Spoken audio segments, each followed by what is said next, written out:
अभ्यासक्रम जो चलाया जा रहा है उसमें आज का विषय है एंशिएंट इंडियन साइंसेस। हम ये जानते हैं इंडियन नॉलेज सिस्टम्स में बहुत बड़ा स्थान इसको दिया जाता है, अहम भूमिका एंशिएंट इंडियन साइंसेस की है। तो एक एक ब्रॉड पर्सपेक्टिव में हम इन विषयों को देखेंगे।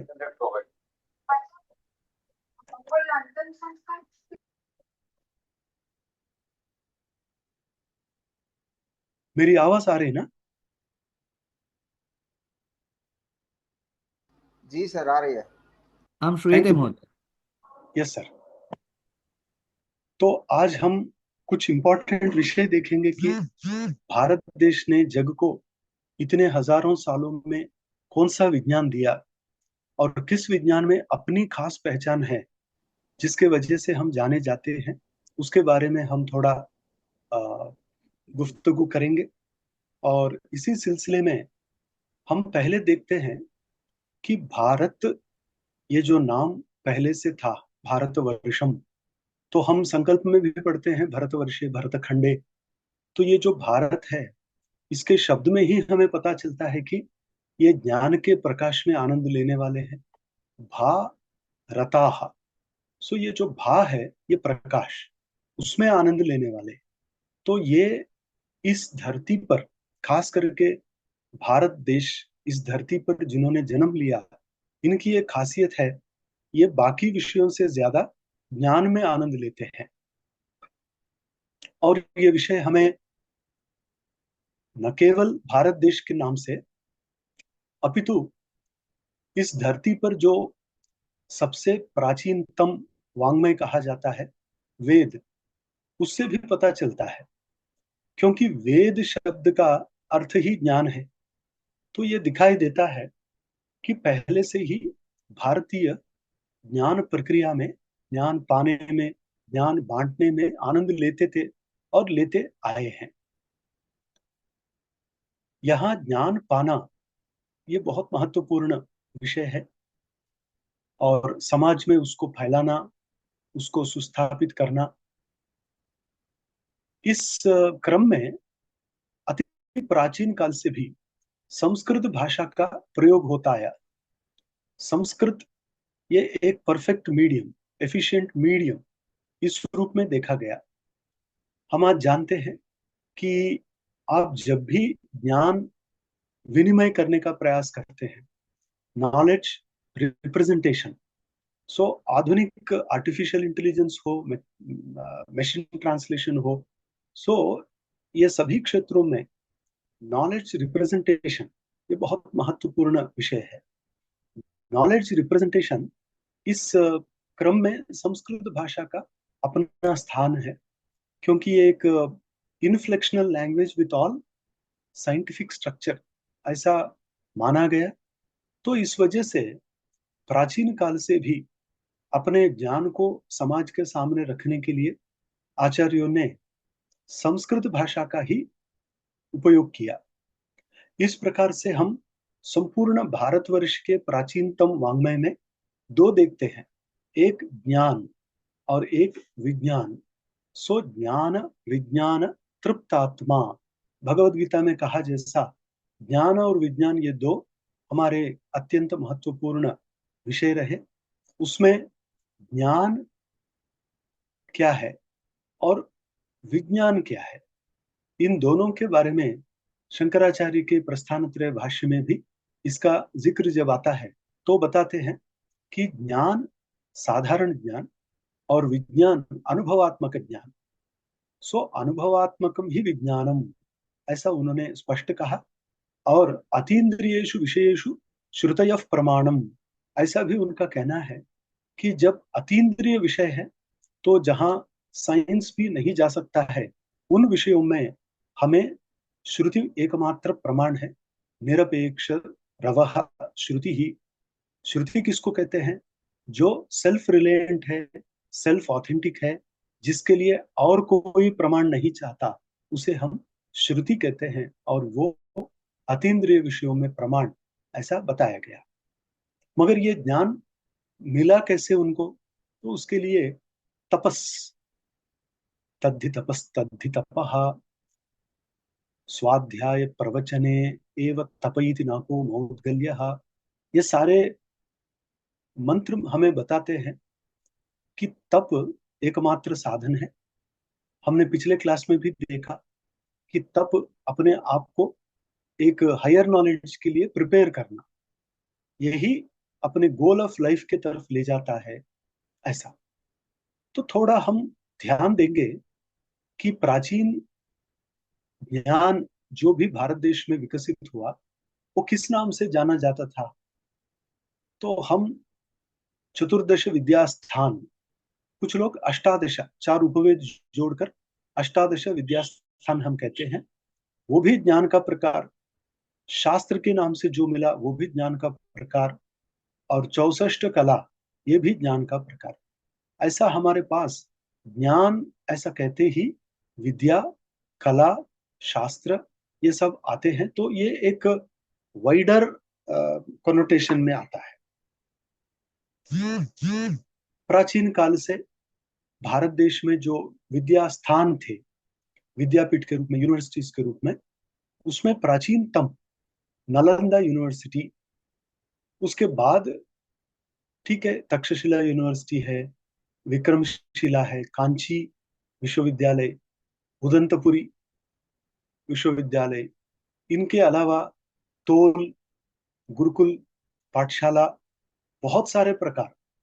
आप नवद्वीप, बंगाल, उड़ीसा, इन प्रांतों में तोल देखते हैं, पाठशाला और गुरुकुल भी रहा करते थे। और इनके अलावा बड़े पैमाने पे ये तक्षशिला, विक्रमशिला और नालंदा, कांची, ये विश्वविद्यालय थे। और संपूर्ण भारत में वैसा देखा जाए कि 18th 19th सेंचुरी में भी चार ही बड़ी यूनिवर्सिटीज थे। अर्थात आप बिफोर क्राइस्ट और आफ्टर क्राइस्ट कंपेयर किया तो बिफोर क्राइस्ट इतने यूनिवर्सिटीज थे और आफ्टर क्राइस्ट इतने साल लगे कि पाश्चात्य आक्रमण के कारण अनेक विश्वविद्यालयों का ध्वंस किया गया, नाश किया गया। और ब्रिटिश के जाते जाते समय में भी देखा तो एक मुंबई, एक मद्रास यूनिवर्सिटी, एक कोलकाता यूनिवर्सिटी और एक नॉर्थ का यूनिवर्सिटी, बस चार ही यूनिवर्सिटीज थे। मगर आज वो लगभग 800 यूनिवर्सिटीज तक गया और विश्वविद्यालय का इस प्रकार विस्तार हुआ। मगर इन सारे विश्वविद्यालयों के द्वारा जो ज्ञान और विज्ञान का विकास किया गया, वो नालंदा, तक्षशिला, कांची इत्यादि है। क्योंकि कांची विश्वविद्यालय में धर्मकीर्ति कहा जाता है कि वो कुमारिल भट्ट के रिलेटिव थे, बौद्ध। और कुमारिल भट्ट पहले बौद्ध दर्शन का अध्ययन करके बाद में फिर वैदिक धर्म में आ गए और अपने आप को उन्होंने प्रायश्चित्त, इसमें देह त्याग किया, ऐसा हम इतिहास में पढ़ते हैं। तो दक्षिण देश में भी बड़े बड़े आचार्य आए, धर्मकीर्ति हो, अपने दिंगनाग हो, नागार्जुन हो। उस प्रकार से नॉर्थ में भी बड़े बड़े आचार्य कुमार भट्ट, प्रभाकर भट्ट इत्यादि आए। सो ये आचार्यों ने बड़े मेहनत से, बड़े परिश्रम से अपने ज्ञान विज्ञान को आगे लेके गए।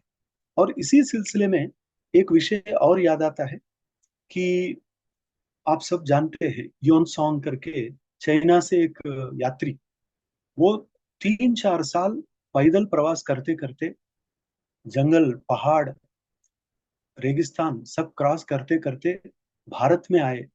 किसी ने पूछा इतना परिश्रम करके जान, अपने जान जोखिम में डाल के आप यहाँ क्यों आए? तब उन्होंने बताया, यहाँ के आचार्य के द्वारा मुझे बौद्ध दर्शन पढ़ना है, योगाचार जो विज्ञानवादी बौद्ध है उसे मुझे पढ़ना है। तो इस प्रकार से हम देखते हैं कि पाश्चात्य विद्यार्थियों को भी आकर्षित करने वाले यहाँ विद्यापीठ, आचार्य थे और आज भी कुछ है। और इनके वजह से भारत देश को प्रतिष्ठा मिलती है। इसमें तक्षशिला यूनिवर्सिटी का नाम इसीलिए आता क्योंकि तक्षशिला के प्रोडक्ट थे पाणिनि, पतंजलि और कौटिल्य, ये तीन वहां के प्रोडक्ट थे।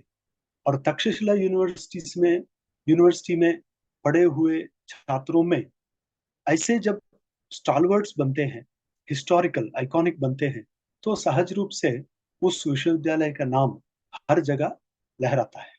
अब हम देखते हैं कि जब पाणिनि महर्षि ने केवल तक्षशिला अध्ययन करने के बाद जिस प्रकार का व्याकरण बनाया, वो आज तक अनचैलेंज्ड है। कि लोग कहते हैं Panini is a software scientist without a hardware. सो उनकी दिमाग उसी प्रकार से चलती है। ये पाणिनि का एक महत्व है। और पाणिनि ने जो मेटा लैंग्वेज सिस्टम बनाया, वो सिस्टम अनेक देशों में, अर्थात यूरोप में, अमेरिका में पढ़ाया जाता है। और आज हमारे सामने एकमात्र प्राचीनतम ग्रामर है, तो वो केवल पाणिनि का है। और इसमें हमने गर्व लेना चाहिए। जग में इतना प्राचीन कोई टिका नहीं, कोई रहा नहीं।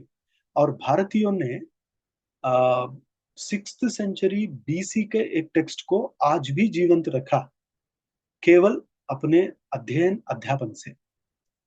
क्योंकि भारतीयों के आज भी संस्कृत अध्ययन में पाणिनि का व्याकरण रहता है। उसमें वाक्यार्थ शास्त्रार्थ होते रहते हैं, उसमें नए ग्रंथ लिखे रहते हैं। सो ये आप कंपेयर कीजिए दुनिया के किसी देश में इस प्रकार से। वैसा तो व्याकरण ही नहीं है इतना साइंटिफिक, मगर भारत देश में वो लिखा गया और आज तक अकुंठित रूप से, अर्थात अटूटा एक प्रवाह चलता आया। तो इस प्रकार से ये तक्षशिला विश्वविद्यालय की गरिमा है। और हम थोड़ा ब्रॉडली देखेंगे कि किसके वजह से IKS जाना जाता है। इंडियन नॉलेज सिस्टम्स कितने वेराइटीज का है। तब प्राचीन काल में इंडियन एग्रीकल्चर भी था, जो हमें कृषि शास्त्र में वृक्षायुर्वेद जैसे ग्रंथों में मिलता है। और इंडियन एस्ट्रोनॉमी, ये हमें खगोल रिलेटेड गणित शास्त्र है, Indian astronomy and mathematics. Even Bhaskaracharya second, उन्होंने भी इस पर काम किया कि स्टार्स, प्लैनेट्स और उनकी दूरी और एक्लिप्सेस, ये सब, ये जो सेलेस्टियल फिनोमिनम है, उसे लेकर आकाश में होने वाले, खगोल में होने वाले विषयों का विस्तार उन्होंने किया। और ये एस्ट्रोनॉमिकल मैथमेटिक्स, मगर प्योर प्योर एस्ट्रोनॉमी भी है और प्योर मैथमेटिक्स भी है। और भारतीयों का एक बड़ा क्षेत्र मैथमेटिक्स था। और आज भी मैथमेटिक्स में भारतीयों की गणना की जाती है। एक तरफ मैथमेटिक्स गणित, एक तरफ खगोल शास्त्र। इनके अलावा एक प्राचीन ग्रंथ अभी अभी 1940 के दरमियान प्रकाशित हुआ, भारतीय वैमानिक शास्त्र। ये जोइस करके किसी को इसका आविर्भाव हुआ, बाद में उन्होंने इंग्लिश ट्रांसलेशन के साथ प्रकाशित किया, जिसकी प्राचीन प्रतिकृति, जो कॉपी बोलते हैं, वो बड़ौदा में, काशी में और दक्षिण देश में, तीन ही जगह में 3 कॉपीज थी। मगर आज वो इंग्लिश भाषांतर के साथ प्रकाशित भी हुआ। यह है भारतीय वैमानिक शास्त्र। इसे भरद्वाज वैमानिक शास्त्र भी कहते हैं। और हम जिनका नाम लेते हैं बहुत गर्व से, कौटिल्य, उनकी इंडियन इकोनॉमी एंड कॉमर्स। सो प्राचीन काल में भारतीयों का वाणिज्य कैसा रहा और दूसरे देशों के साथ ट्रेड कैसा था, उसके साथ साथ भारतीय समाज में लॉ एंड ऑर्डर मेंटेनेंस के नियम क्या थे, तो ये सब इसी से पता चलता है, कौटिल्य अर्थशास्त्र से। और प्योर इंडियन मैथमेटिक्स है, जो श्रीपति, मंजुनाथ इत्यादि आचार्यों ने बढ़ाया। आश्चर्य की बात है कि आज हम जिनका नाम लेते हैं, लाइबनिज हो, पाइथागोरस हो, आर्किमिडीज हो, इन सबके बहुत पहले ही यहाँ उन सिद्धांतों का आविष्कार हुआ। मगर अफसोस की बात है कि हमारे भारतीय कई विषयों में आलसी होने के कारण ये विषय बाहर नहीं आए और क्रेडिट पाश्चात्यों को मिल गया। आज हम देखने वाले हैं कि हमारे पूर्वजों का किस क्षेत्र में किस प्रकार का योगदान रहा। इसके बाद पॉलिटी एंड एडमिनिस्ट्रेशन। ये आप जानते हैं कि भारत देश की पॉलिटी, पॉलिटी बोले तो राजनीति, पॉलिटिकल साइंस, और एडमिनिस्ट्रेशन, लॉ एंड ऑर्डर, प्रशासन, ये दो चीजों में अगर किसी ग्रंथ का नाम लेना है तो हम साधारण रूप से अर्थशास्त्र और स्मृति ग्रंथों का नाम लेते हैं।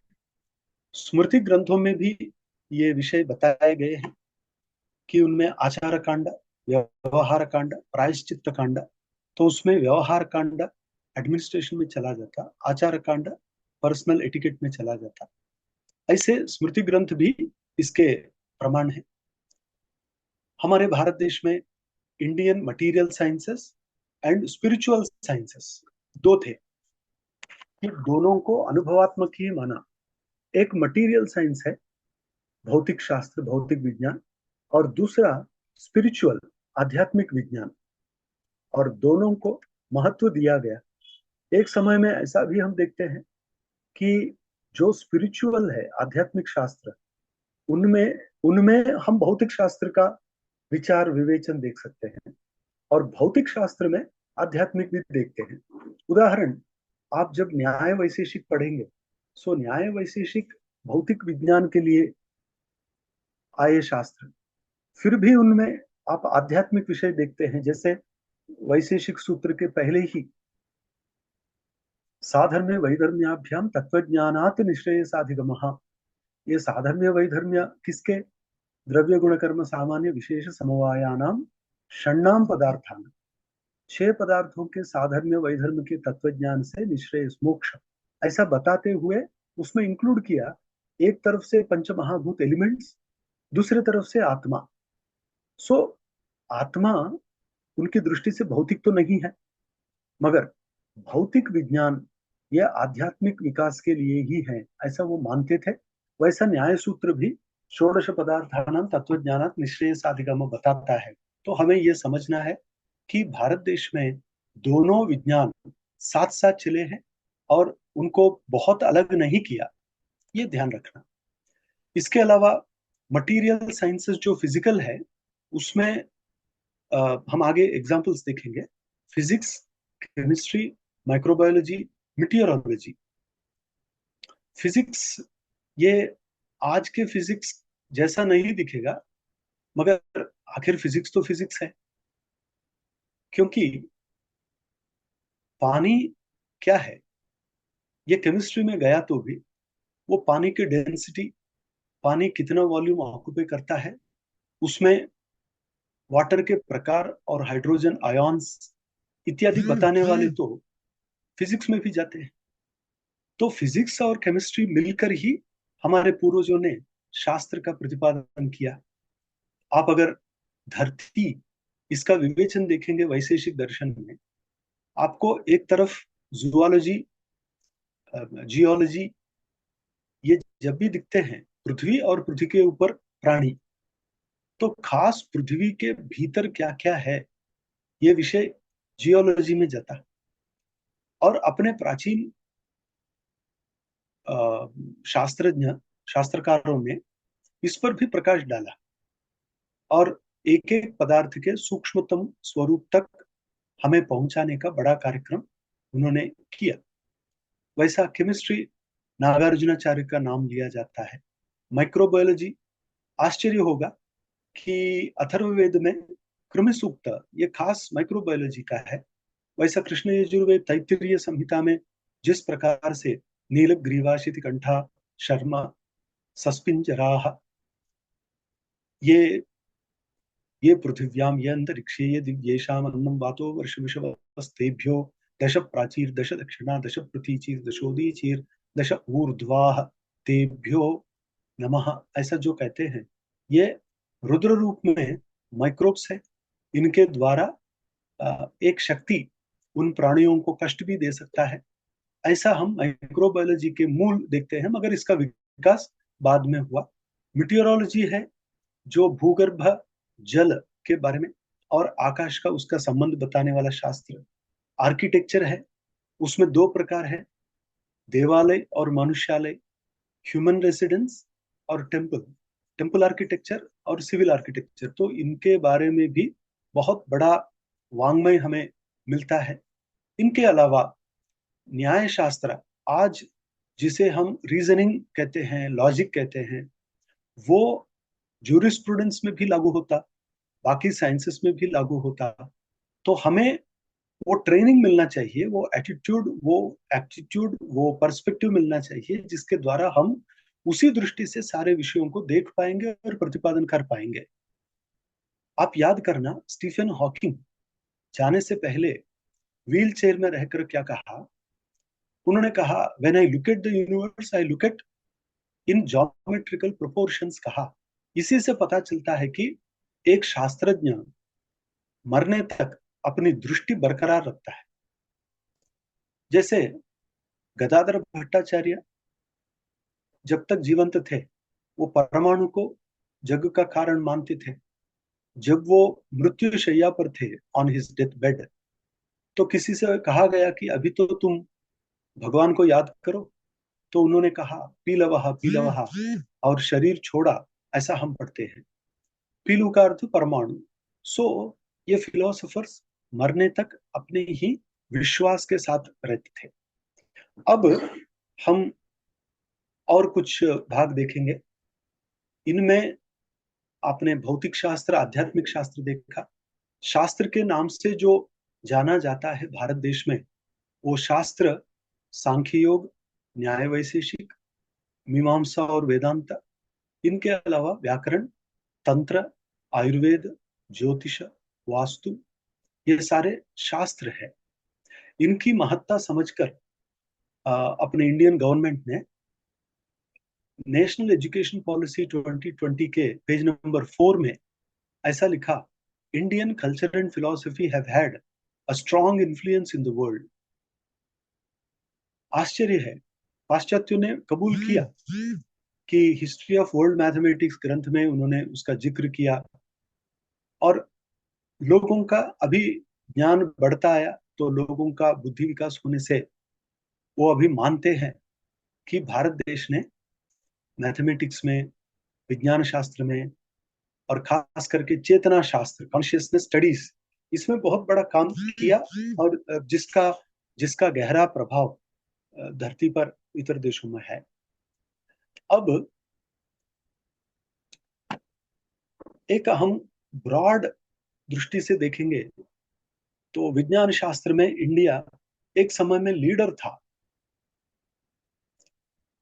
India was the leader of science. ये कब तक चलता आया? 12वें शतक तक, अर्थात लगभग मुस्लिम आक्रमण होने तक। जैसे ही ये पर्शियन आक्रमण हुआ और धीरे धीरे इस भारत देश को अपने कब्जे में लिया, तब तक इस प्रकार का विज्ञान बढ़ता गया और इंडिया लीडिंग। अभी अभी एक इंटरव्यू में आ, सतीश द्विवेदी, नाम याद आता है, उन्होंने एक इंटरव्यू में बताया कि भारत देश के जीडीपी वो आने से पहले बहुत अच्छा था, ये फॉरेनर्स आने के बाद ही वो बहुत नीचे गिर गया। सो नीचे गिरने का कारण उन्होंने अपने कब्जे में लेके सबको स्लेवरी में डालना। और 12वें शतक में बहुत ऐतिहासिक बहुत सारे काम हुए। 12वें शतक में इधर एक तरफ गोरखनाथ महाराज का विस्तार हुआ, ज्ञानेश्वर महाराज महाराष्ट्र में स्थापित हुए। उसी सिलसिले में 12-13वें शतक में नव्य न्याय का आविर्भाव हुआ। 12वें शतक में भास्कराचार्य टू, इन्होंने बहुत सारे गणित के नवीन आविष्कार किए। और ये 12वें शतक के अंत तक ये सारे विश्वविद्यालय आए। उसमें नालंदा, विक्रमशिला, उदंतपुरी, ये सब बाद में डिस्ट्रॉय किए गए। उसी के साथ साथ, अर्थात उस विश्वविद्यालय के साथ साथ उसके सारी परंपरा वो भी नष्ट हो गई।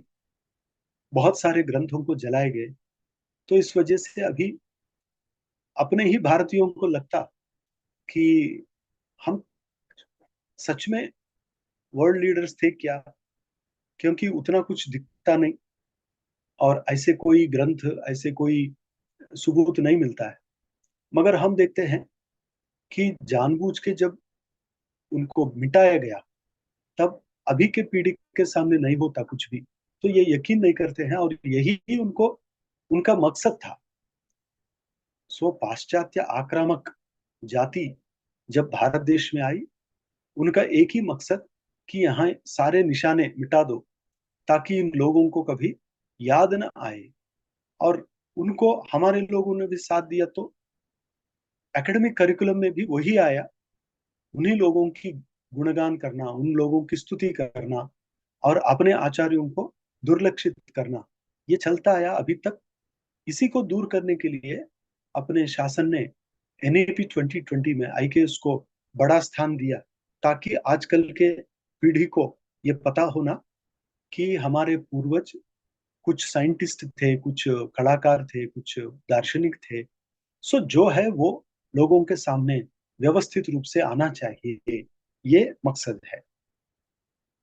कुछ कुछ उदाहरण बताता हूँ। हमें आश्चर्य होता कि तीसरे शतक, ईसवी सन पूर्वी तीसरे शतक में हमारे हाई क्वालिटी स्टील प्रोड्यूस करते थे।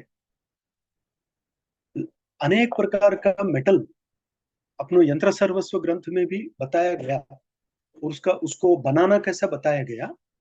मगर आश्चर्य की बात है कि बिफोर क्राइस्ट ही हमारे हाई क्वालिटी स्टील प्रोड्यूस होता था, और यहाँ के रिसोर्सेस को एक्सप्लॉइट करना, डिस्ट्रॉय करना, ये दो जातियों से होता आया, और हमारा भारत हमेशा उसका सामना करता आया। और आपको और एक बात आश्चर्य देगी, विमान कैसे चलते थे। क्योंकि फ्यूल फ्यूल जो अभी मिलता है, वो फ्यूल उस समय था क्या? तो पेट्रोल, डीजल, गैस इत्यादि तो नहीं थे, तो कैसे करते थे? सो कांजी लाल, उन्होंने एक अध्ययन किया, उसमें मेर्क्यूरी वोर्टेक्स इंजन, अभी तो टर्बो इंजन यूज होते हैं एरोप्लेन में। टर्बो इंजन अनेक प्रकार के होते हैं। वो टर्बो इंजन के कारण उसमें गैस पीछे के तरफ धकेल देता है, और वो पिस्टन से पीछे के तरफ जाने के बाद वो जितना स्पीड से पीछे जाता है, उस व्हीकल को आगे ढकालता है। ये न्यूटन थर्ड लॉ। मगर प्राचीन काल में इसका उल्लेख मिलता मेर्क्यूरी इंजन। अभी इलेक्ट्रिक प्रोपल्शन जो है, सारी गाड़ियों में इलेक्ट्रिक चार्ज इग्नाइट किया जाता है, तो वो इलेक्ट्रिक चार्ज से बाकी बर्न होकर एनर्जी रिलीज होती है। मगर उस समय मेर्क्यूरी वोर्टेक्स इंजन यूज करते थे। इस पर भी रिसर्च हुआ कि मेर्क्यूरी का यह स्वभाव है क्या। मेर्क्यूरी हाई वोल्टेज में या हाई टेम्परेचर में क्या होता है उसको, और वो हाई टेम्परेचर को सहन करके एक व्हीकल को ऊपर ले जा सकता है क्या, इसका भी चल रहा है। मगर आश्चर्य की बात है, 11वें शतक में सम्रांगण सूत्रधार नाम के भोज महाराज के ग्रंथ में इसका उल्लेख है। और वो ग्रंथ जनरली आर्किटेक्चर के बारे में, मनुष्यालय, उसके साथ साथ उन्होंने बहुत सारे यंत्रों का भी जिक्र किया, जिसमें ये मर्क्यूरी वोर्टेक्स इंजन का भी उल्लेख है। और एक बात है, 2000 बीसी में ऑर्नामेंटल बटन्स, उसका भी उल्लेख मिलता है कि उस समय वो बटन्स यूज करते थे। 2000 बीसी, आप जब सिंधु हड़प्पा सिविलाइजेशंस में उत्खनन के समय जाकर देखेंगे, तो उसमें बहुत सारे ऐसे इमेजेस है या प्रिंट्स है, prints on the walls etcetera. तो वो सब इसके सबूत है कि उस समय इस प्रकार का विज्ञान था। और गुप्ता डायनास्टी के समय में चेस, जो लोग मानते हैं कि ये पर्शियन और अरबिक का है, मगर ये एक्चुअली भारतीयों का है, ऐसा उन्होंने माना। हमारे भारतीय कहते हैं नहीं, हमने नहीं बनाया, पर्शियंस एंड अरब्स। मगर पर्शियंस और अरब्स कहते हैं ये हमने भारत से लिया। तो ऐसा भारत का एक विशिष्ट स्थान रहा यहाँ।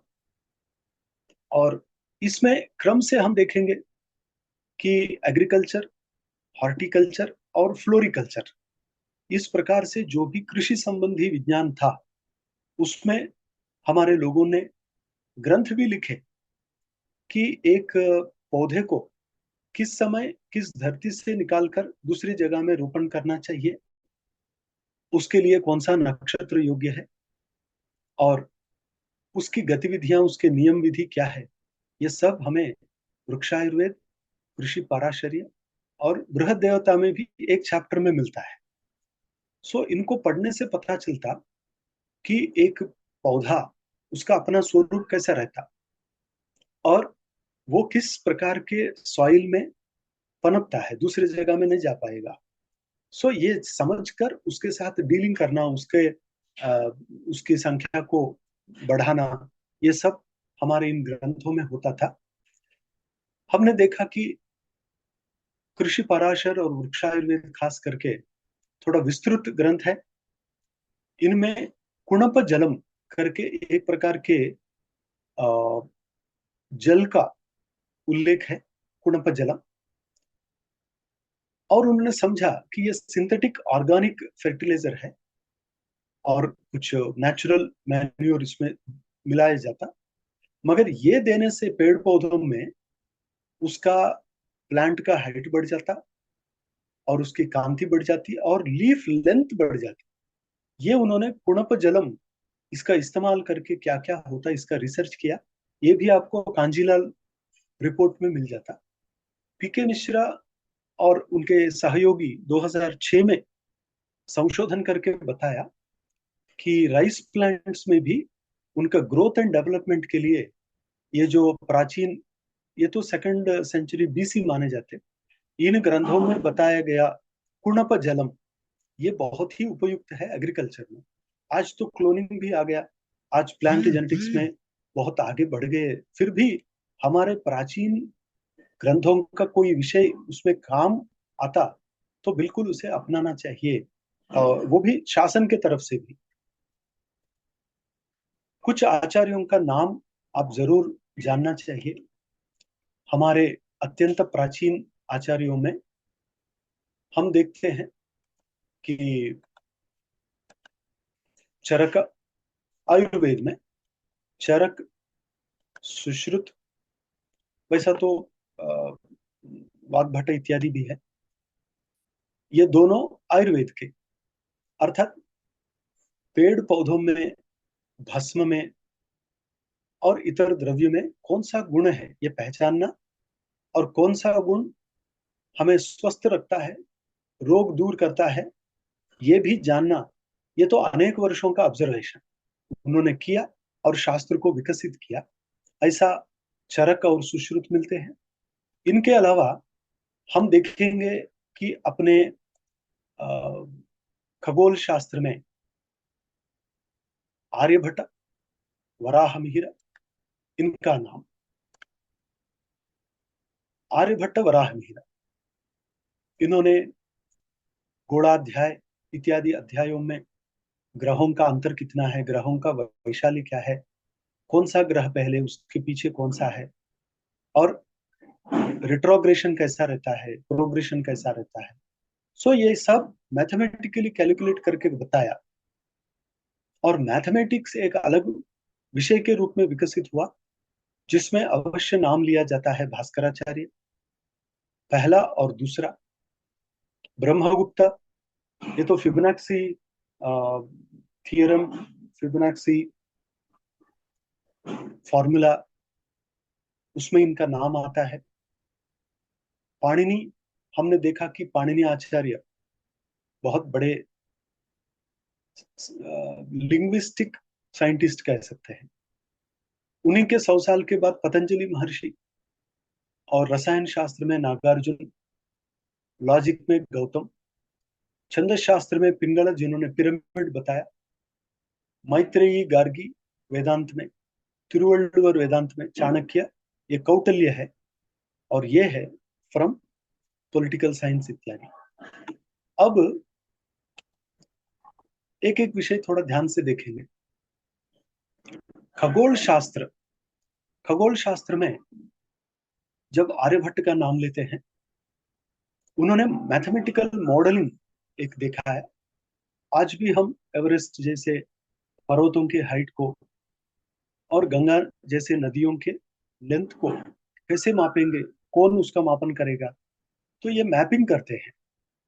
और वो आर्यभट्ट ने ग्रहण ग्रहण सूर्य ग्रहण, चंद्र ग्रहण, वो जानने के लिए, और कब आएगा, अर्थात 100 साल के बाद फिर सूर्य ग्रहण कब आएगा, कब चंद्र ग्रहण आएगा, ये सब मैथमेटिकली कैलकुलेट करके उन्होंने सिद्धांत बनाए।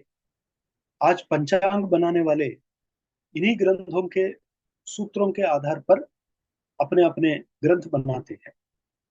उसके बाद ब्रह्मगुप्ता ब्रह्मगुप्ता आश्चर्य की बात है कि जब उन्होंने पृथ्वी का वैशाल्य बताया, 36,000 किलोमीटर उन्होंने बताया। उस समय उनके पास कौन सा उपकरण था हमें पता नहीं, मगर बाद में अभी आधुनिक यंत्रों के द्वारा जब मापन किया गया तो वो लगभग 40,000 तक आया। तो संपूर्ण पृथ्वी का सरकमफेरेंस कितना, तो भास्कर ब्रह्मगुप्त ने 36,000 बताया और आधुनिकों ने उसको 40,000 तक गिनती करके बताया।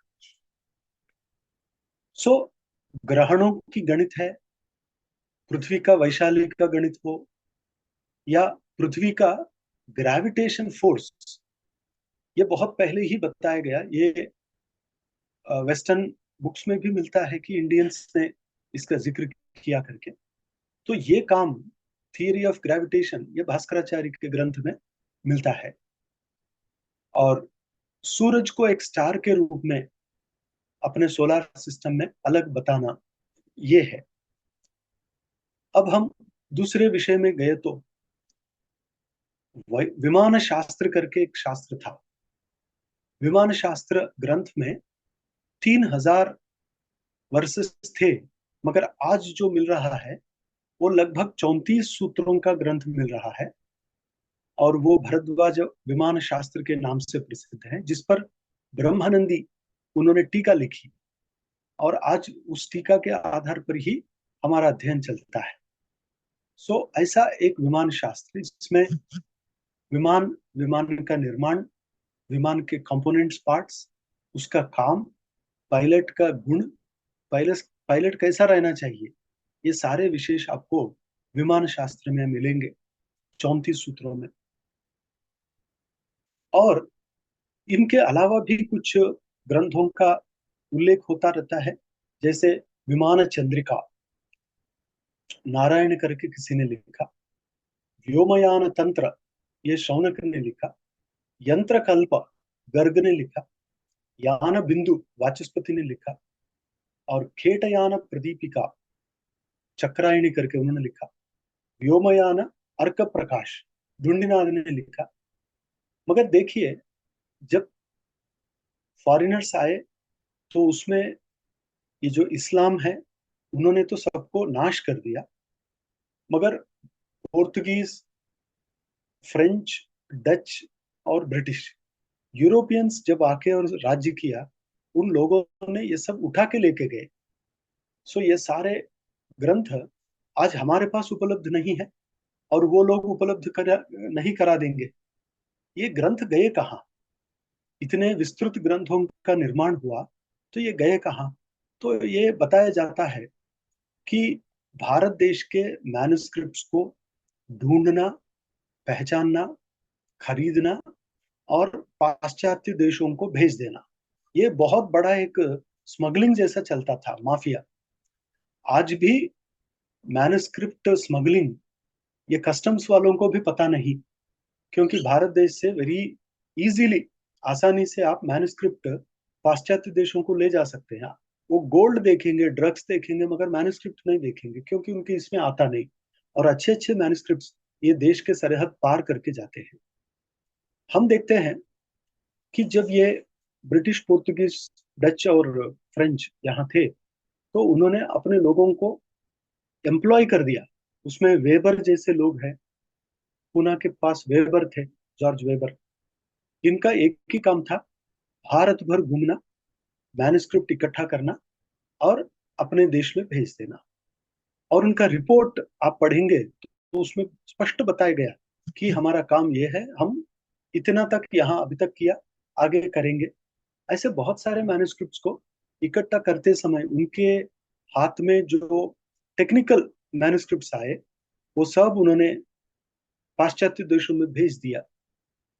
फिर आगे उन्होंने उन मैन्युस्क्रिप्ट्स पर काम किया, उनको समझने के लिए भारतीय विद्वानों को बुला के रखा वहां। उन लोगों का एक ही काम था कि मैन्युस्क्रिप्ट्स पढ़ना, समझाना, उसका ट्रांसलेशन करने में मदद करना। ऐसा बहुत बड़ा एक माफिया जैसा काम चलता था। इसीलिए आज बहुत सारे टेक्निकल सब्जेक्ट्स के मैन्युस्क्रिप्ट्स हमारे पास मिलते नहीं है। आप विमान शास्त्र पढ़ेंगे, जबकि मैंने पढ़ा, और मैं रिलायंस एविएशन एकेडमी नागपुर में कुछ साल ये पढ़ाया। एविएशन सेंटर में पायलट्स और एयर होस्टेस, उनको भारद्वाज वैमानिक शास्त्र कैसा रहता, ये मैंने उनको पढ़ाया। पढ़ाते समय बेचारे उन्होंने मेरे से पूछा, ये नहीं पढ़े तो क्या बिगड़ता है? तो मैंने उनसे कहा, पढ़े तो कुछ अच्छा मिलेगा, ज्यादा आपको फायदा होगा, उस दृष्टि से देखो। अगर कुछ नहीं मिला तो ज्ञान तो रहेगा। मगर उनका कहना यह था कि बिना विमान शास्त्र पढ़े हम पायलट्स तो हो गए, क्योंकि हमारा शास्त्र एरोनॉटिक्स हम इंग्लिश में, बाकी इसमें पढ़ के ही तैयार होते हैं। तो संस्कृत में है तो पढ़ना है क्या? तो मैं बोला, बिल्कुल सही कहा आपने, मगर आपको कुछ मदद होती है क्या? देखो, इस प्रकार से पढ़ाते समय मेरे ध्यान में आया कि ढूंढीनाथ और वाल्मीकि गणित, ये दो ग्रंथों में जो एयर रूट्स बताए गए, तो बहुत चौंकाने वाली बात है। एयर रूट्स बताया उन्होंने, और उनको नाम दिया कि रेखा पथ, जो एक प्रकार का एरियल रूट है, वो इतने, अर्थात लगभग 7 करोड़ 3,08,100 एयर रूट्स है। और दूसरा एक टाइप है, उसको एटमॉस्फेरिक रीजन कहते हैं, वो मंडल है, जिसमें 20 करोड़ से ज्यादा एयर रूट्स है। और कक्ष, कक्ष आप देखेंगे 2 करोड़। शक्ति, वो एयर रूट 10,000, और 30,000 तक केंद्र एयर रूट्स, अर्थात मेजर रीजन्स है, ऐसा उन्होंने स्पेसिफाई किया। और ये 5 है, ये 5 में आ, विमान 5,19,800 एयरवेज रेगुलर है।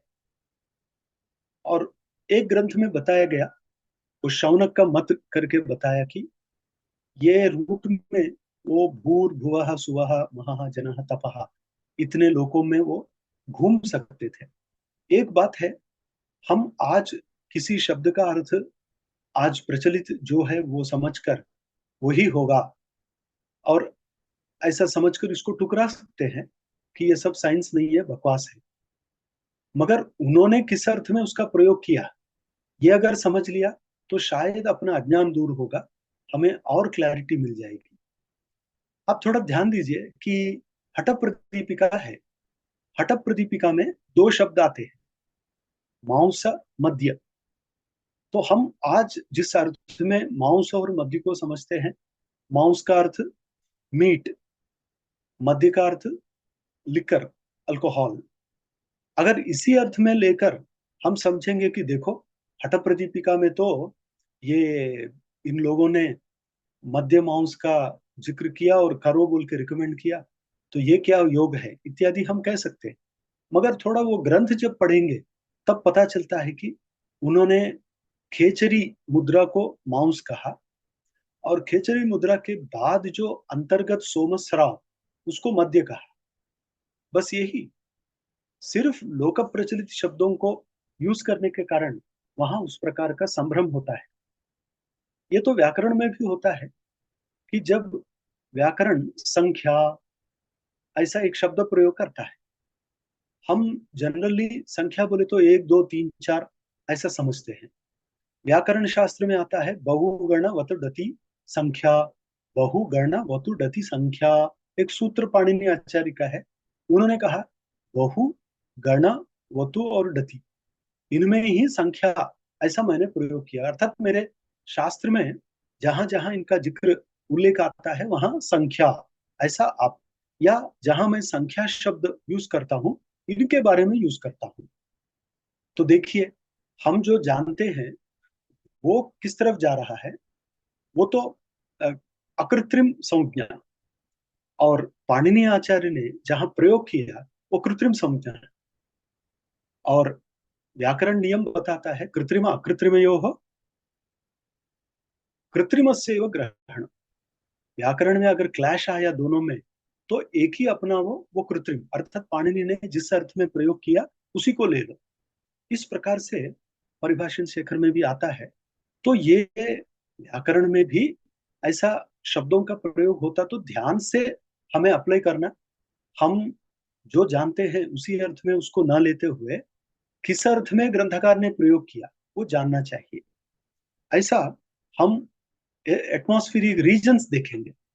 और विमान जब बनाना है, उसके मेटल्स कैसे, मेटल्स को पाना कैसे, प्यूरिफाई करना कैसे, उसको यूज करना कैसे, तो उसके लिए यंत्र सर्वस्व में बताया गया कि धरती के अंदर लोह रखने वाले 3,000 लेयर्स हैं। 3,000 लेयर्स में अलग अलग मेटल मिलता है अपने को। उनमें 3,000 के सभी अच्छे नहीं है, 1,300 अच्छे हैं। और सेवंथ लेयर में जो मिलते हैं वो 27 टाइप के हैं। और रूट मेटल्स कुछ बताए गए, और वो 5 क्वालिटीज में बहुत अच्छा है बताया, विमान बनाने के लिए बताया। और लोह कल्प, उसमें बताया गया कि सोमा करके एक क्लास है, उस ग्रुप में जो मेटल्स आते हैं वो एक्चुअली ओरिजिनल मेटल्स। आप अगर कंपेयर करेंगे, आज मेंडलीव टेबल है केमिस्ट्री का, मेंडलीव टेबल में भी आपको गैसेस, मेटल सबका उल्लेख आता है। तो कौन उसका बेस मेटल है वो सब इन्होंने बताया। और एक त्रिपुरा मेटल बताया जिससे त्रिपुरा विमान बनता है, और हो सकता है ये त्रपु का ही एक शब्द होगा। सो आखिर 3 प्रकार का मेटल विमान शास्त्र में दिखाई देता है विमान बनाने के लिए।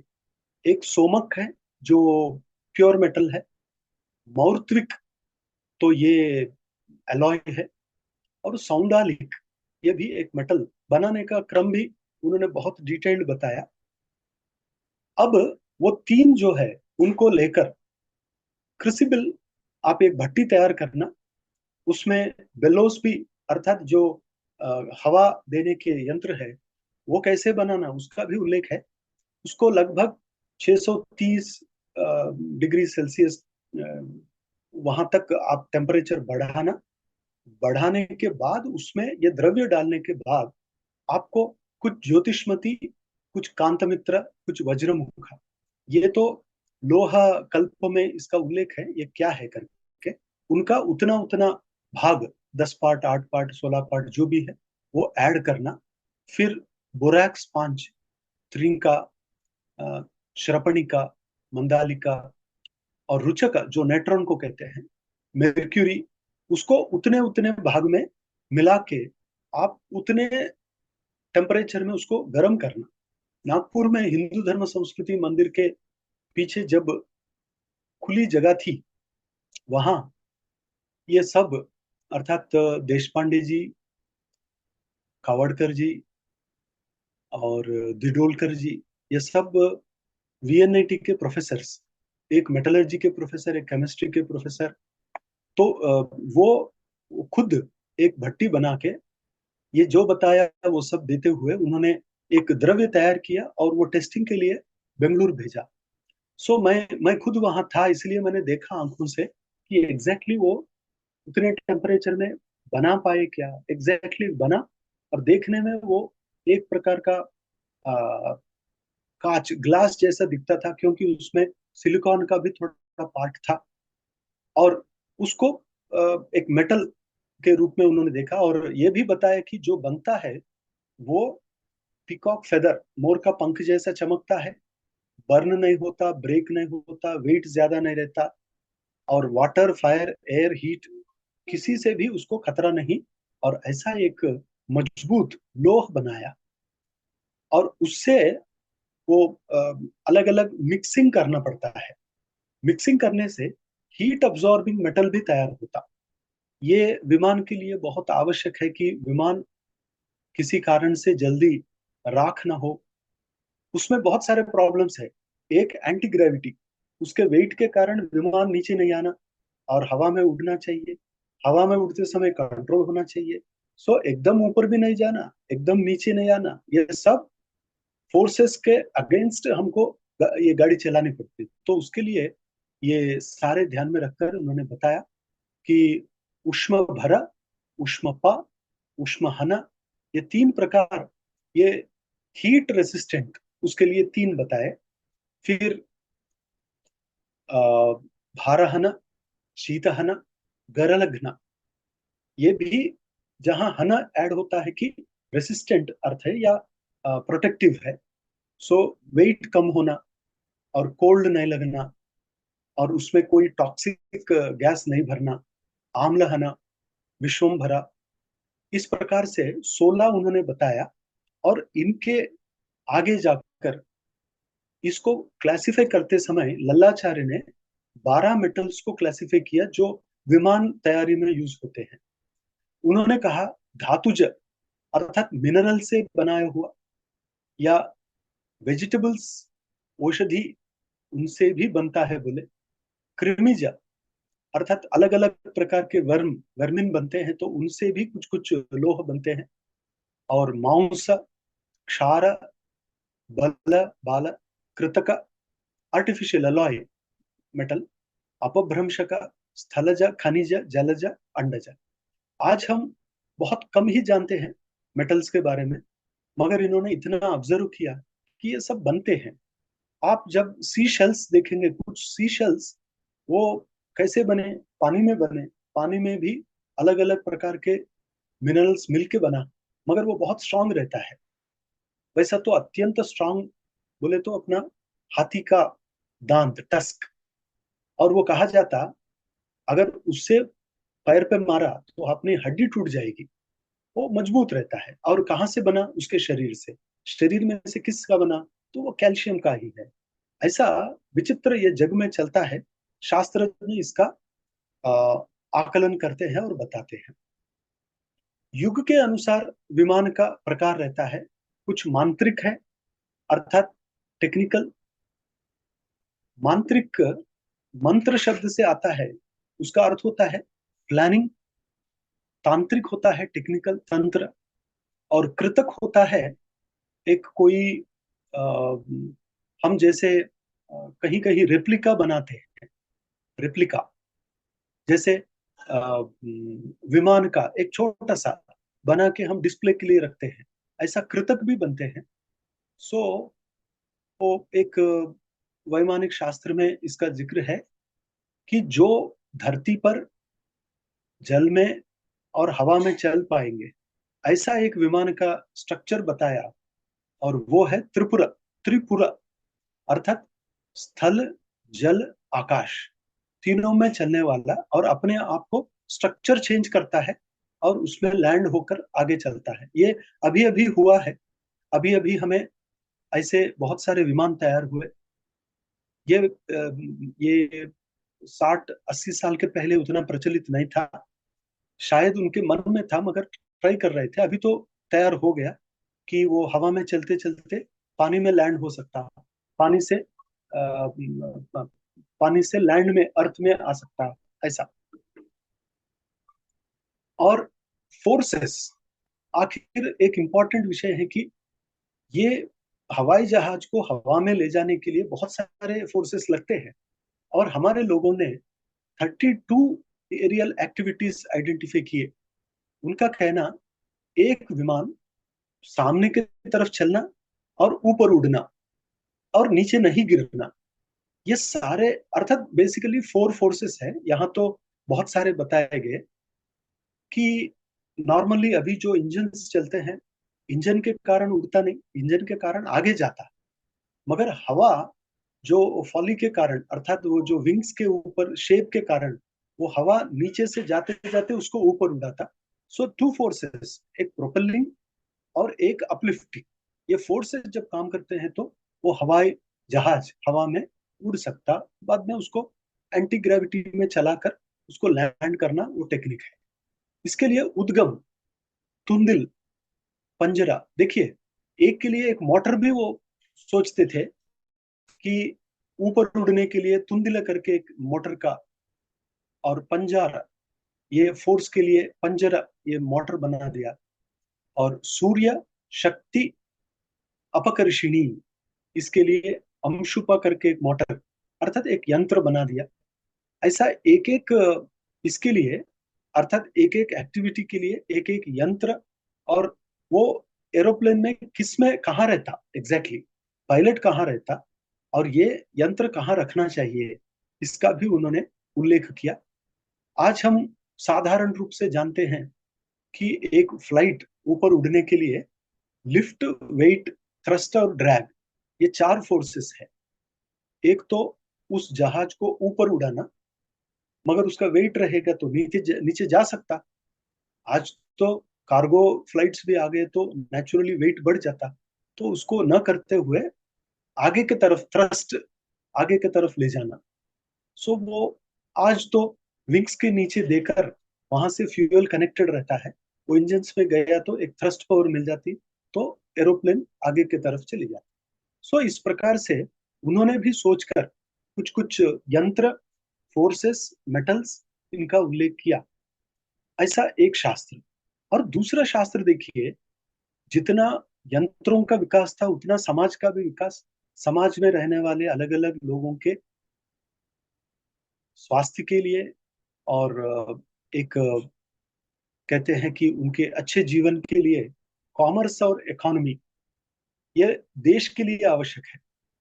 और चाणक्य ने फेयरनेस और स्टेबिलिटी ऑफ टैक्स स्ट्रक्चर बताया, फिस्कल फेडरलिज्म बताया, हेवी टैक्सेशन को उन्होंने मना किया, टैक्स कंप्लेंस कंपलसरी कर दिया, उसका दंड भी बताया, टैक्स पेनल्टी, अर्थात वायोलेशन, उसका पेनल्टी बताया। और सब्सिडीज देने के लिए कहा, ये कौटिल्य अर्थशास्त्र में है। और उसके साथ साथ याज्ञवल्क्य स्मृति इत्यादि टेक्स्ट में भी हम थोड़ा देख सकते हैं। और खास करके एक लीनियर इनकम टैक्स सिस्टम, ये कौटिल्य ने अपने ग्रंथ में बताया। तो इसीलिए टैक्स कलेक्ट करना, मगर उससे लोगों को पीड़ा नहीं होना, और वो टैक्स देश के हित में यूज करना, उसका एक पूंजी बना के एक कॉर्पस रखना, ये सारे विषय लगभग थर्ड फोर्थ सेंचुरी बीसी में ही सोचे गए, और उसके अनुसार उन्होंने शास्त्र बनाया। आज हम गणित शास्त्र में बहुत खास बौधायन, आर्यभट्ट, वराहमिहिर, भास्कराचार्य, ब्रह्मगुप्ता, आर्यभट्ट टू, श्रीपति मिश्र, भास्कर टू, और महावीर, नारायण पंडित, वीरसेना, और केरला स्कूल ऑफ एस्ट्रोनॉमी, ये देखते हैं। और उनकी खासियत यह है कि बहुत सारे आज जो हम लाइबनिज को या आर्किमिडीज, पाइथागोरस को क्रेडिट देते हैं, इनमें बहुत सारे उनके समय में उन्होंने किया। जैसे theory of gravity, gravitational force के बारे में न्यूटन को हम क्रेडिट देते हैं, मगर भास्कराचार्य ने पहले बताया, वो 680 उस समय। और भास्करा टू, वो 12वें शतक में आए। आर्यभट्टा 1 और 2 थे, फिफ्थ सेंचुरी में एक, 10th सेंचुरी में एक। तो हम देखते हैं कि इन लोगों ने अपनी बुद्धि से खगोल का भी विमर्श किया, और पृथ्वी पर गणित का प्रयोग किया। सो गणित में भी जैसे इंडिटरमिनेट इक्वेशंस है, या डिफरेंशियल कैलकुलस मैथमेटिक्स है, ये सब उन्हीं ने ज्यादा प्रयोग किया, ये आज पता चल रहा है। और पाई वैल्यू, आप साधारण रूप से पाई वैल्यू जानते हैं, एक सर्कल के लिए उसका सरकमफेरेंस के लिए यूज करने वाला जो अलग अलग जगह में यूज होता, तो वो पाई वैल्यू बौद्धायन ने बताया। और भास्कराचार्य, ब्रह्मगुप्त तो इतने मशहूर थे कि वो राजस्थान से उज्जैनी आकर उज्जैनी में हेड ऑफ द डिपार्टमेंट बनकर बहुत बड़ा काम किया, और इसकी ख्याति हर दिशा में फैलाई। ऐसे बड़े बड़े प्रातस्मरणीय आचार्य अपने भारत देश में रहे। इसीलिए हम भारत देश का भारतीय करके हम गर्व करते हैं। सच में गर्व करने लायक है। अगर ईश्वर ने हमारा जन्म कहीं तालिबान में, अफगानिस्तान में या कहीं अफ्रीका में दिया होता तो कैसा होता? एक बार सोचिए, अफ्रीका, सूडान, सोमालिया, उगांडा ऐसे जगह में होता, या आजकल के बांग्लादेश, म्यांमार जैसे जगह में दिया होता तो भी चैन से नहीं रह सकते थे। आज हम शुक्रगुजार हैं भगवान के कि भारत देश में दिया, जहां ऐसे संस्कार मिले, ऐसे पूर्वज रहे, ऐसी तपस्वी लोग मिले। तो हम सच में भाग्यवान हैं। सिर्फ हमें इस भाग्य को टिकाना है। तो इन शास्त्रों के पुंज से कम एक शास्त्र अपने जीवन भर का एक निधि समझकर साथ रखना, उसमें जितना गहरा अध्ययन हो सकता करते रहना, और अपने जीवन को उसमें निछावर कर दिया तो ही हो जाएगा। अर्थात उसको पूरा समर्पित करना, तभी हम प्राचीन लोगों के महत्ता को जानेंगे और हम भी कुछ अपनी यथाशक्ति कंट्रीब्यूशन कर पाएंगे। ऐसा है। और आप जानते हैं, अभी न्यूमरल्स में जो फिबोनाची आइडेंटिटी है, फॉर्मूला है, मैट्रिक्स है, वो सब ब्रह्मगुप्त के इसमें मिला। और वेस्टर्न स्कॉलर्स ने माना कि फिबोनाची के बहुत सारे उन्होंने यहीं से सीखे, क्योंकि वो बहुत प्रभावित थे इंडियन और अरबिक मैथमेटिक्स से। और उन्होंने वो थोड़ा बढ़ा के बताया। और वो इटली के थे। वैसा मटेरियल साइंसेस में फिजिक्स, केमिस्ट्री आप अगर पढ़ना चाहेंगे तो वैशेषिक, सांख्य और आयुर्वेद तीनों में मिलता है। माइक्रोबायोलॉजी आयुर्वेद में, और स्पिरिचुअल साइंसेस आपको आज मिलते हैं उपनिषद, अद्वैत, सांख्य, योग के नाम से। इनको पढ़ने से आप उस विषय को थोड़ा और अच्छा समझ पाएंगे। इंजीनियरिंग एक अच्छा विषय था जिसमें मयमतम, मनुष्यालय चंद्रिका, वास्तु पुरुष और समरांगण सूत्रधारा ऐसे ग्रंथ प्रमुख रूप से मिलते हैं। और उसमें वास्तुशास्त्र, शिल्पशास्त्र और स्थापत्य तीनों है। सो स्थापत्य भी है, वास्तुशास्त्र है, शिल्पशास्त्र है, और नहीं तो हमारे इतने मंदिर बनते कहाँ। और आप पद्मनाभ मंदिर देखेंगे तो पद्मनाभ मंदिर में जिस प्रकार से उन्होंने नीचे फ्लोर बनाया, उसके लिए उन्होंने यूज किया कौन सा, कि उन्होंने यूज किया एग शेल्स और अंदर का द्रव, और कोकोनट कोकोनट का ब्रेक करने के बाद उसको ये बर्न करके उसका जो ऐश मिलता है वो सब मिक्स करके वो बनाया। आज भी चमकता है वो। और ऐसे अजंता एल्लोरा में हो और इतर मंदिरों में, गुफाओं में आप देखेंगे तो एंशियंट इंडियन इंजीनियरिंग मिलता है। फॉर एग्जाम्पल, एक पिलर है, पिलर के नीचे कुछ सपोर्ट नहीं, एक पेपर, आप कपड़ा कुछ निकालेंगे तो आर पार चला जाता है। तो ऐसे पिलर्स बनाए, आज भी वो कायम टिक कर रहे हैं। सो ये सब हमारे 10 शास्त्रों में, 32 विद्याओं में, 34 कलाओं में निक्षिप्त है। Actually all this is preserved in these shastras only, and it is our sacred duty to rededicate ourselves to the study of these and open up. हम अगर नहीं करेंगे तो कोई नहीं करेगा, कोई नहीं करेंगे तो इतनी प्राचीन परंपरा, एक लेगेसी, वो नष्ट हो जाएगी। और आपको आश्चर्य होगा, जो मंजुल भार्गव करके फील्ड मेडल विनर है, मैथमेटिक्स में नोबेल प्राइज नहीं होने से फील्ड मेडल दिया जाता उतना बड़ा, नोबेल प्राइज जैसा, तो वो पाया एक भारतीय ने, इंडियन। और उनसे इंटरव्यू किया तो इंटरव्यू में बताया कि मैं मेरे घर में मेरे दादा दादी ये इनके साथ रहते समय दादाजी ने मुझे ब्रह्मगुप्ता भास्कराचार्य पढ़ाया। पढ़ाने से एक मैथमेटिकल एक्यूरेसी मिल गई, एक कैलकुलेशन, वो स्वभाव मिला। मैंने और ट्राई किया तो ये नंबरिंग सिस्टम, इसमें मुझे आगे ये करने का मौका मिला।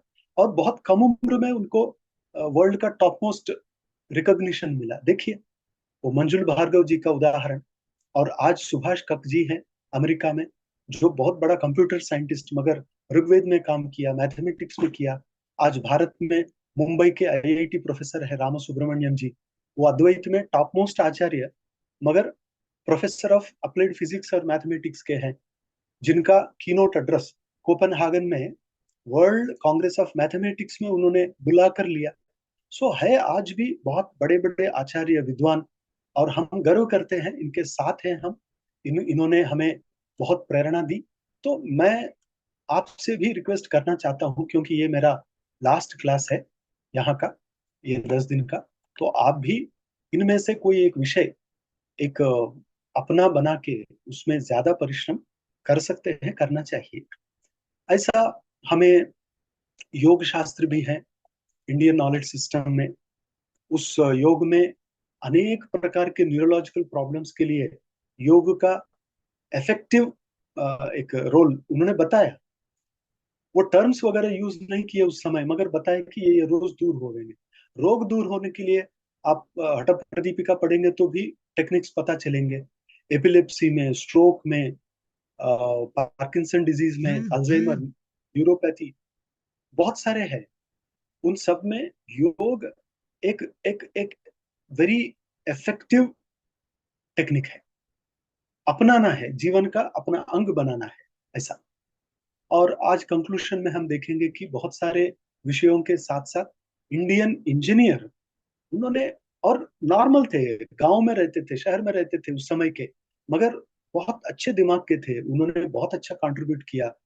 बॉटनी जानते थे, अर्थात आजू बाजू के पेड़ पौधों में जो क्वालिटीज है, प्रॉपर्टीज, उनको लेकर वो पेंटिंग करते थे, आज भी टिका है वो। और ये सब अभी तो पीछे चला गया, क्योंकि आज हम सिंथेटिक यूज करते हैं। और बिल्डिंग कंस्ट्रक्शन हो, मटेरियल हो, कंस्ट्रक्शन टेक्निक्स में उनका बहुत बड़ा हाथ रहा। सो ओवरऑल 12वें शतक तक भारत विश्वगुरु था, और बीच में फॉरेनर्स ने बहुत सारे साल इसको दबाया, और लगभग 75 साल और भी दबाया गया।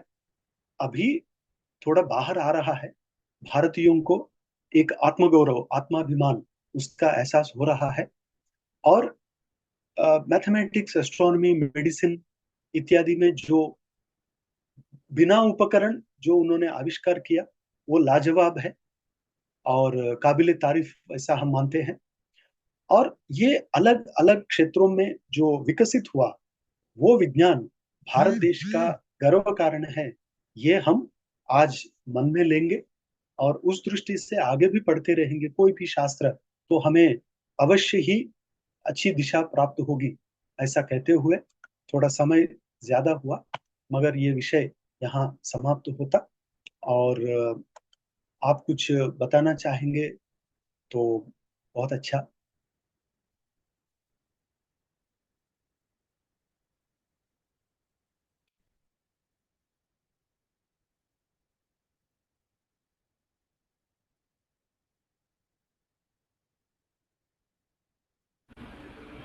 नमस्कार सर। नमस्ते बहुत मैडम। बड़ा इंफॉर्मेशन दिया है सर। आज तक कुछ भी ऐसा नहीं मिला था, सच्ची में। और ऐसा लगता है कि समय हो चुका है, पर अभी उम्र बहुत कम है ये सब सीखने का। इतना डर लगने लगा सर। सच्ची में सही। बहुत इंफॉर्मेशन है सर। संस्कृत पढ़ के ना बहुत अच्छा किया। ऐसा लग रहा है कि हमारा संस्कृति और that legacy we are going to get it back, ऐसा रियली लग रहा है सर। सही हाँ कहा सर, आपने, सही कहा। हाँ सर, बहुत और नमस्कार अच्छा सर। लग रहा है सर, ये हम सच्ची में। इंडियन है, इसका गर्व, कुछ कोई माने ना माने, हमें तो गर्व है। हाँ सर, मुझे ऐसा हम, लग रहा है कि भास्कर जी, जो आप विमान शास्त्र के बारे में बताया, तो जी मैडम। आगे से ऐसा कोई एक्सीडेंट तो नहीं होगा। हाँ, रियली। नहीं होगा सर, हाँ जी। तो वो मगर सब। एक बात है मैडम, हम आपका चिंतन से सहमत हूं मैं। एक है, हमारा एजुकेशन सिस्टम इतना बिगाड़ा, किसी को दूरदृष्टि नहीं थी कि इसके पीछे जो साजिश चल रही थी वो समझ नहीं पाए, और 75 साल पीछे गए हम। लकीली हाँ सर, अभी फिर एक बार हमको प्लेटफॉर्म मिल रहा है।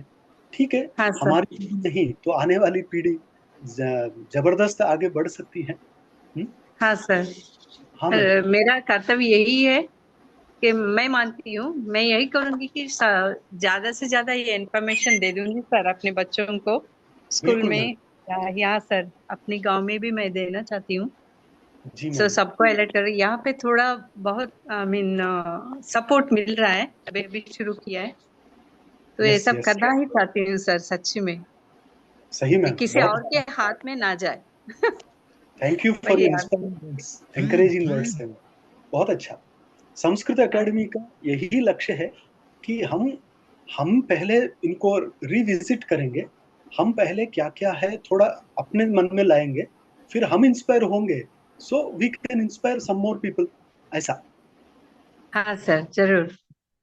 नमस्कार सर। बहुत अच्छा हुआ सर, बहुत अच्छा, अत्यंत थैंक यू, प्रेरणादायी है thank you ma'am. As usual. नमस्कार सर। जी सर, नमस्कार। अ, मैंने बहुत सारे लेख बिना जाने ही इन सब टॉपिक्स के ऊपर लिख दिए हैं, जी जी। ऑलमोस्ट सभी टॉपिक्स के ऊपर, जिसमें विमान शास्त्र भी है, और मैंने व्हाट्सएप में उनके लिंक्स शेयर किए हैं। लेकिन ये है कि जो मैंने लिखा है वो समंदर में बूंद के बराबर भी नहीं है। तो मेरी ना तो मुझे संस्कृत आती है, ना मैंने कभी इस ओर ध्यान दिया, अभी प्रयास कर रहा हूं।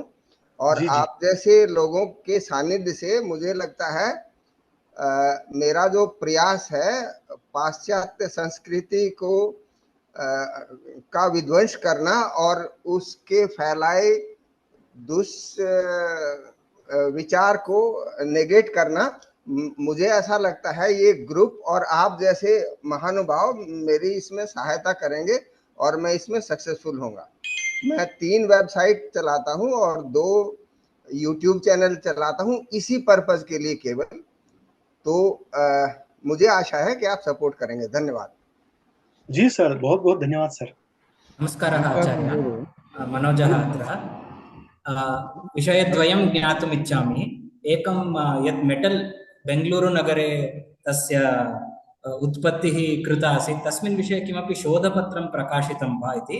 द्वितीयः अस्ति यत् भवद्भिः रिलयन्स् एरोनॉटिक्स् अकाडेमी मध्ये अध्यापितं, तस्मिन् विषये किमपि इतिवृत्तं रिपोर्ट् किमपि प्रकाशितं वा, अधिकं ज्ञातुम् इच्छामि। जी जी। अत्र सर्वेषां सौकर्यार्थम् अहं हिंदी भाषया वदिष्यामि। सर पूछ रहे हैं मनोज जी कि पहली बात है कि वो जो मेटल बनाया वो बेंगलुरु में, उसके बारे में रिपोर्ट कुछ है क्या, एक। और दूसरा, मैंने जो रिलायंस एविएशन एकेडमी सिखाया उसका कोई रिपोर्ट है क्या, पूछा। सो मेरा कहना है, पहला नागपुर में बनाया गया मेटल, उस टेम्परेचर में, हिंदू धर्म संस्कृति मंदिर। और उन्होंने कुछ रिपोर्ट गूगल में भी नेट पे रखा, ऐसा मैंने सुना, क्योंकि वो सभी लोग 80 पार कर चुके हैं। सो वाकोडकर जी नहीं, कवाड़कर जी, कवाड़कर जी उसमें प्रमुख थे। डिडोलकर जी अभी भी है। और कवाड़कर जी के होले बने, एरोनॉटिक्स संबंधी आर्टिकल्स आपको ऑनलाइन मिलेंगे।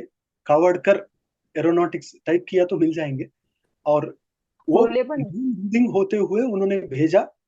और बाद में मैं हमारे यूनिवर्सिटी के एडमिनिस्ट्रेशन में आने के कारण उतना ध्यान दिया, मगर बीच बीच में उन्होंने बताया कि इसको हमने भेजा, और बाद में और कहीं भी भेजा उसे कंफर्मेशन के लिए कि कैसा मेटल बना। तो आप कवाड़कर जी से संपर्क कर सकते हैं, वो बहुत प्यार से समझाएंगे। दूसरा, मैंने जो रिलायंस एकेडमी में पढ़ाया, वो हमारे कस्तूरचंद पार्क के पास एलआईसी बिल्डिंग में था उनका कॉलेज। उसमें उनके एक पेपर में हमने जानबूझ के, क्योंकि हमारे यूनिवर्सिटी से एफिलिएटेड था, तो हमारा कुछ हक बनता है करके हमने जबरदस्ती विमान शास्त्र डाला।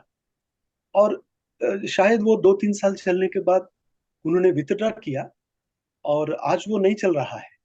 मगर हमारा और एक हमारी संस्था बॉम्बे में मेरे ख्याल में शुरू हो गई, क्योंकि मेरे समय में, मैं जब वहाँ वाइस चांसलर का पद संभाल रहा था, तब वो अप्रोच हुए बॉम्बे में, 10,000 स्क्वायर फीट कहीं है बोले वो, वहाँ हम कॉलेज शुरू करेंगे। तो उनके साथ भी यही बात हुई कि हम भरद्वाज वैमानिक शास्त्र एक पार्ट बना देंगे करिकुलम में, तो ठीक है, 2 लोग नहीं तो 2-4 लोग तो इंस्पायर हो जाएंगे, कुछ काम होगा। बस यही एक आशा थी। नमस्कार महोदय।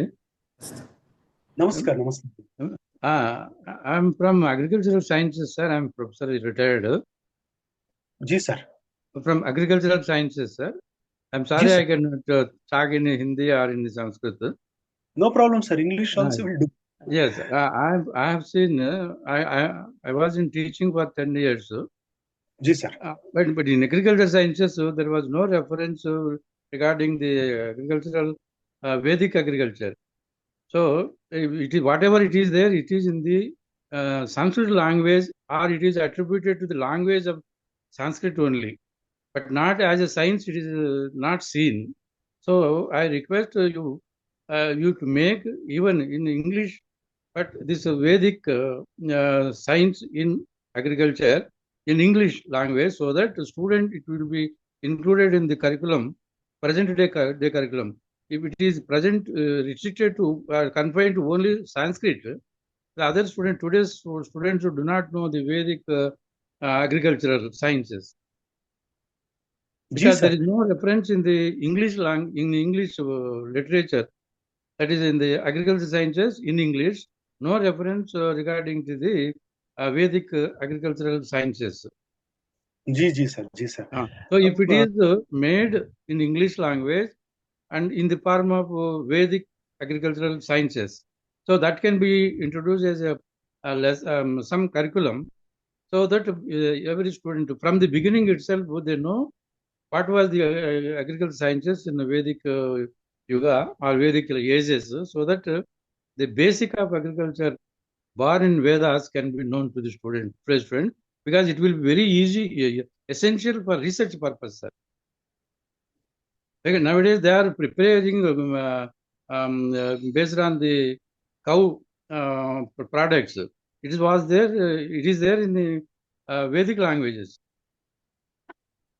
So जी if it sir, is there in English language, जो कहना चाहते हैं आदरणीय सर, आप सबको थोड़ा हिंदी में बताता हूँ कि सर एग्रीकल्चरल फील्ड में ही यूनिवर्सिटी में कई साल सेवा करके निवृत्त हो गए बोले, और इनका कहना है कि आश्चर्य है कि कभी ऐसा नहीं सुना कि एग्रीकल्चर में हमारे लोगों ने वैदिक काल से कुछ किया, और इंग्लिश में ऐसा रेफरेंस एकत्र आकर लोगों के करिकुलम में आता तो ज्यादा लोगों को पता चलेगा, नहीं तो ये लुप्त ही समझ लेना। तो मैं समझता हूँ सर, सिकंदराबाद में बोलाराम एरिया में एशियन एग्री हिस्ट्री फाउंडेशन करके एक था, लेले जी उसके डायरेक्टर थे। उन लोगों ने एग्रीकल्चरल फील्ड के एक्सपर्ट्स के साथ साथ मिलके वृक्षायुर्वेद और कृषि पराशरा, उसका इंग्लिश ट्रांसलेशन बहुत ही क्लासिक बनाया। और उस काम में जो प्रोफेसर नलिनी साधले महाराष्ट्रियन जुड़े थे, वो मैडम को नेदरलैंड्स में ऑनररी डॉक्टरेट मिला। तो ये बहुत बड़ा काम हुआ है, मगर जिस ढंग में जिस प्रमाण में होना चाहिए वो नहीं हुआ। आपने कहा स्टूडेंट्स तक पहुंचना चाहिए। yes sir, that is my request. बहुत बहुत धन्यवाद सर। Thank you. और सो आप सभी को फिर एक बार धन्यवाद, और हम ऐसे मिलते रहेंगे और विज्ञान का विनिमय होता रहेगा। शुभ दिनम। धन्यवाद। धन्यवादः महोदय। धन्यवाद सर। धन्यवाद। धन्यवाद महोदय। आपकी कक्षा बहुत बहुत अच्छा था। I am really inspired. मेरी बस यही प्रार्थना है कि जो आपने जो लेक्चर दिया, इसको सोशल मीडिया पे, यूट्यूब पे, दूरदर्शन पे, टेलीविजन पे, रेडियो पे, हर स्कूल में दिखाना चाहिए। तो ये मेरी प्रार्थना है। हाँ, मेरी प्रार्थना है आयोजकों से कि इसका बंदोबस्त किया जाए किस तरीके से, कि ये बहुत अच्छा प्रेजेंटेशन था, बहुत अच्छा लगा सुन के। धन्यवाद जी sir, thank you. It is essential, sir. It is essential. It should come to the media. धन्यवाद। धन्यवाद महोदय।